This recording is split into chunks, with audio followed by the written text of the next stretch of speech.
En contacto con la edición matinal de Perú Noticias, el cardenal Pedro Barreto, arzobispo de Huancayo. ¿Cómo le va, cardenal? Muy buenos días.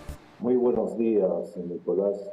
Y la verdad es preocupante lo que está pasando ahora en diversos lugares del país, pero también tenemos que reconocer que llevamos más de 2 años en una polarización y un enfrentamiento entre peruanos. Y creo que estas experiencias, yo diría, son normales en un contexto de tanta polarización, pero tenemos que invitar a todos a una serena reflexión, porque estamos con una democracia que es un sistema no perfecto, pero es el mejor sistema que expresa la voluntad popular.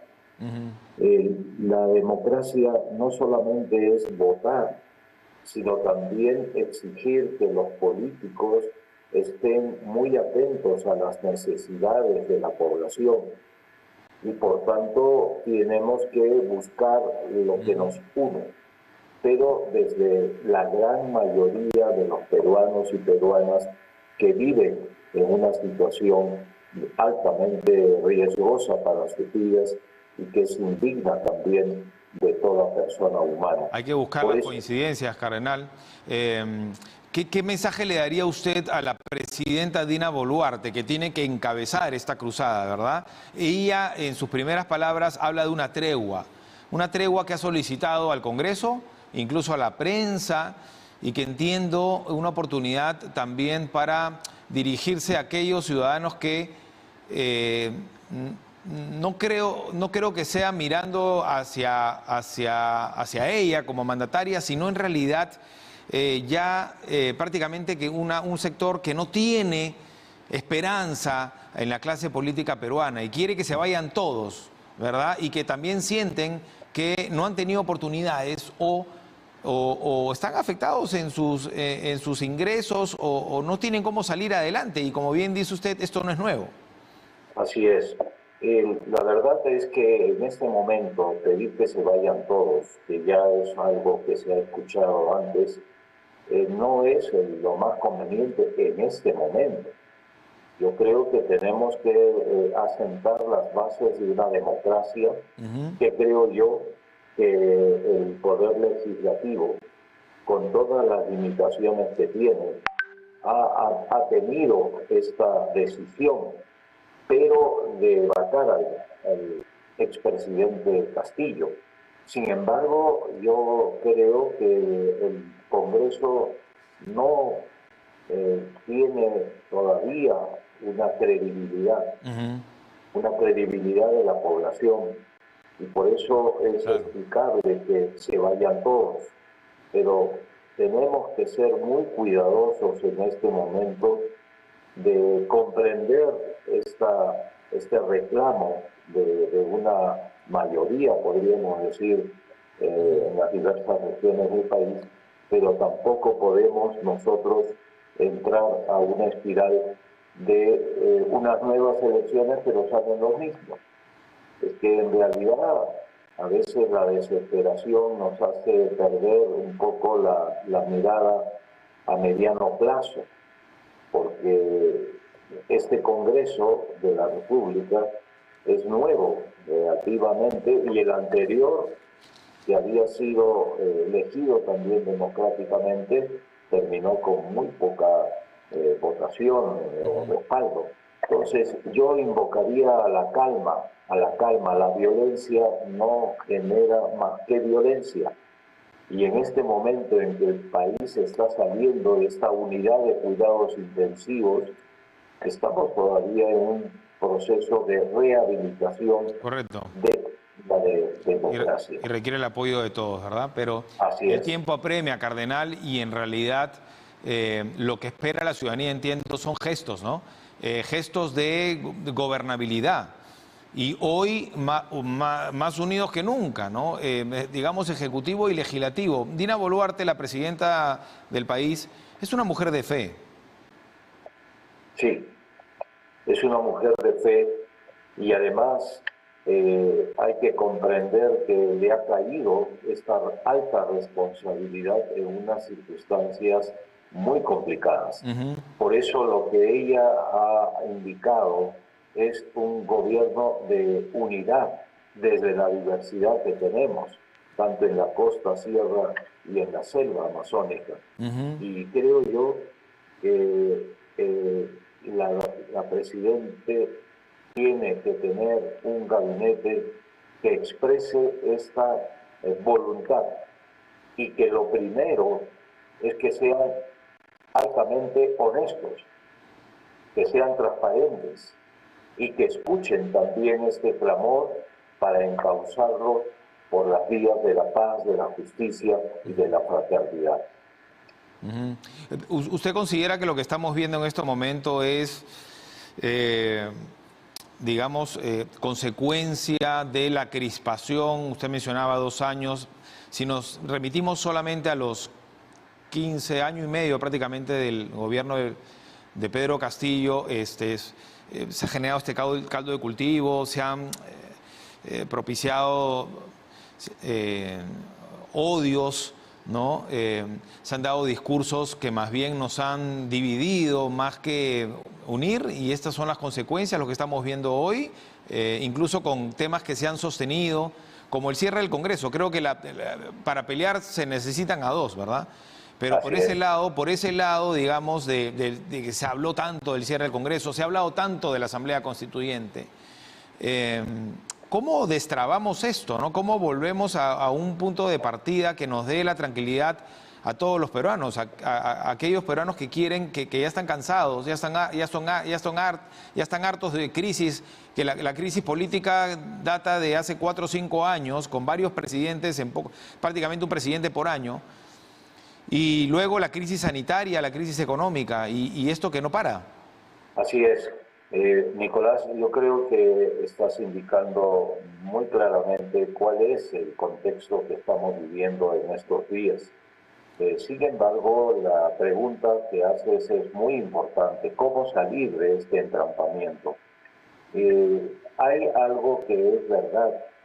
La polarización son 2 polos. Pero creo que ahora la sociedad civil y el gobierno, el poder ejecutivo, el poder legislativo y la sociedad en su conjunto, tenemos que no estar en otro extremo. Es decir, hay que comprender, aunque no justificar, estas medidas de violencia, porque el cortar una carretera es violar los derechos de muchas personas a libre tránsito. Correcto. Pero fundamentalmente, el gabinete ministerial va a ser un signo muy claro de la diversidad del país, para que busquemos juntos lo que nos une. ¿Un gabinete de ancha base? Como también tú mismo has comentado. Por tanto, yo creo que el enfrentamiento se da entre dos grupos. Si un grupo está protestando, pero el otro grupo responde con una actitud de diálogo, de respeto, pero al mismo tiempo de firmeza, para buscar la comunión para que el país salga adelante. Y esto creo yo que estamos pidiéndole a Dios, y esto yo personalmente lo hago, para que en este momento difícil busquemos este cauce de paz, de justicia y de escuchar también, en el fondo, los justos reclamos de la gran mayoría de la población. Entiendo por sus palabras, cardenal, que claro, lo que señala usted es: se necesita un gabinete de ancha base, un gabinete donde todos estén representados, pero también incluso la Iglesia participó, la Iglesia en Perú participó de las conversaciones con el grupo de alto nivel de la OEA, que claro, uno ve hacia atrás y dice no sirvió para nada, ¿no? Porque todo esto se ha propiciado en ese momento y días después, ¿no? Uno pareciera, parece que todo lo contrario, que más bien generó más crispación. Pero la misión de alto nivel, entre las sugerencias, porque ni siquiera ha presentado el informe final, presentó un informe preliminar. Fíjense cómo ha pasado el tiempo tan rápido. Fue restablecer mecanismos de diálogo, como el Acuerdo Nacional, donde está la Iglesia, donde está la sociedad civil, usted lo mencionaba, tan importante, ¿verdad? Donde están los colectivos, gremios, y ayer nuevamente la presidenta del Poder Judicial ha reiterado que ella espera una reunión del Consejo del Estado también, ¿no? Pero el tiempo nuevamente apremia, pasa, desgasta, nos sigue enfrentando y hay que reaccionar rápido, ¿verdad? ¿El Acuerdo Nacional sería una importante vía? Por supuesto, yo estoy convencido de eso. Hay 6 consensos que han sido debatidos entre partidos políticos, los poderes del Estado, las iglesias, los colegios profesionales, empresariado. Es decir, tenemos ahí una riqueza muy grande que el expresidente Pedro Castillo firmó en agosto pasado. Esto yo creo que es muy importante que la presidenta Dina Boluarte lo tenga muy en cuenta, porque esos son consensos ya hechos por el Bicentenario, que lamentablemente ha pasado a la historia como un momento muy inspirador por un lado, pero también muy deficiente en esta espiritualidad, en este espíritu de libertad, de justicia que deseamos para todo el Perú. En este sentido, creo que hay este camino. También está la proclama ciudadana. Claro.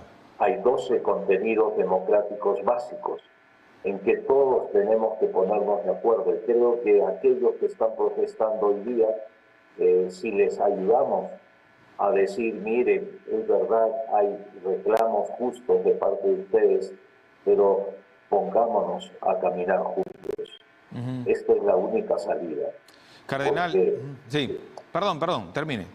No, y porque si continuamos con esta polarización, seguiremos y seguiremos en esta debacle que es una ruina para el país. Yo creo que la gran mayoría del Perú tiene que saber escuchar Correcto. a esos justos reclamos, pero al mismo tiempo Tal cual. trabajar por la unidad. Y paradójicamente, tristemente diría, afecta más a los más pobres, ¿verdad? Que son utilizados en la retórica de la clase política, ¿no? A la hora de enfrentarse, pero al final no se dan cuenta que son los desposeídos, ¿no? Los desprotegidos y las personas de menos recursos las que están sufriendo más con esta polarización. Así es. Y especialmente yo estoy en Huancayo y cuando salgo de visita pastoral a los pueblos rurales, ahí yo escucho ese clamor de los campesinos que necesitan también ser escuchados por las autoridades. Por eso yo estoy convencido que en estos días se juega pues el futuro de paz, de fraternidad del Perú. Tenemos que salir mejores de esta crisis. No lamentarnos del pasado, sino en este momento responder a los requerimientos urgentes de unirnos, dejando de lado lo que nos diferencia y aquello que realmente nos convoque a todos. Yo espero que el Perú se enrumbe en ese camino. Última consulta, cardenal. ¿Se puede ser compasivo, pero a la vez firme, para cuestionar y criticar lo que ha sido una intentona golpista por parte del expresidente Pedro Castillo? Y le pregunto esto porque hay quienes hoy sostienen que él actuó bajo presión, que él fue manipulado, que él hizo, textualmente una congresista dijo, fue un decir, ¿no? Es como decir una mentirita, no fue de mentira, ¿no? Fue un ensayo. Y todos sabemos que tenemos que condenar firmemente lo que ha pasado, porque lo que ha pasado ha sido un golpe, ¿no? Un autogolpe de Estado. Y se han vulnerado, se resquebrajó por unas horas, felizmente unas horas nada más, el orden constitucional, ¿no? Y se vulneró el Estado de Derecho y hay que ser firmes en eso. Y hoy en día en México incluso le extiende la posibilidad de un asilo político. ¿Cuál sería su mensaje si usted estaría enfrente del expresidente Pedro Castillo? Bueno, en realidad yo podría decirle que en varias oportunidades personalmente conversé con él. Se le dio la oportunidad. Él tenía las armas, podríamos decir, democráticas, con la proclama ciudadana y los consensos.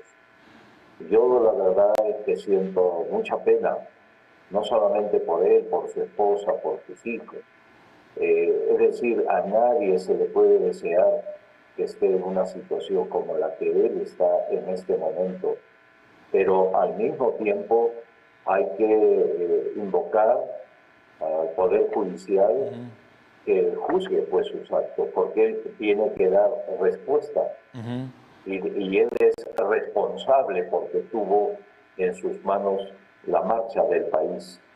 Es verdad que un grupo extremo, no conservador, podríamos decir así, sistemáticamente le bajaba la moral insultándolo, y esto no lo podemos aceptar. Pero esto no justifica que él pueda dar cuenta al Poder Judicial de sus actos. Entonces, hay compasión, pero al mismo tiempo hay que cumplir las leyes que todo peruano y todo ciudadano debe cumplir. ¿Esa posibilidad de un asilo político considera usted que ayudaría en algo, en la reconciliación? Que de pronto él no esté aquí, y lo digo en la línea de lo que veíamos hace un rato, ¿verdad? Las manifestaciones, las protestas, aquellos que exigen que sea liberado o que cuestionan que ha sido manipulado. ¿Usted cree que ese podría ser una salida? Bueno, en realidad es un derecho, yo diría, de solidaridad, ¿no? Entonces, con tal de que no se exima de la responsabilidad de dar cuenta al Poder Judicial. Que tiene que enfrentar. Así es. Y nos lleva a la reflexión cardenal de el poder pues efímero, ¿no? Así un día es. El poder es efímero, pero el poder es servicio. Ahí está la clave. Claro.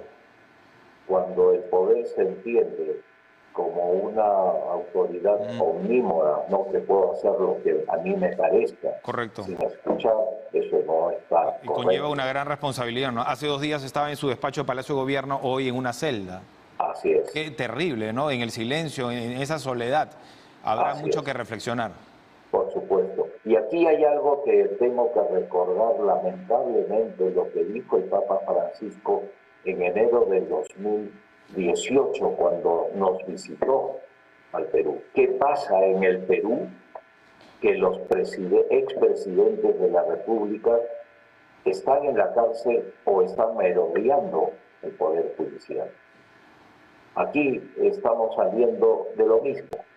Entonces, yo creo que hay que hacer un llamado a la conciencia ciudadana de todos los peruanos y peruanas. ¿Qué nos está pasando?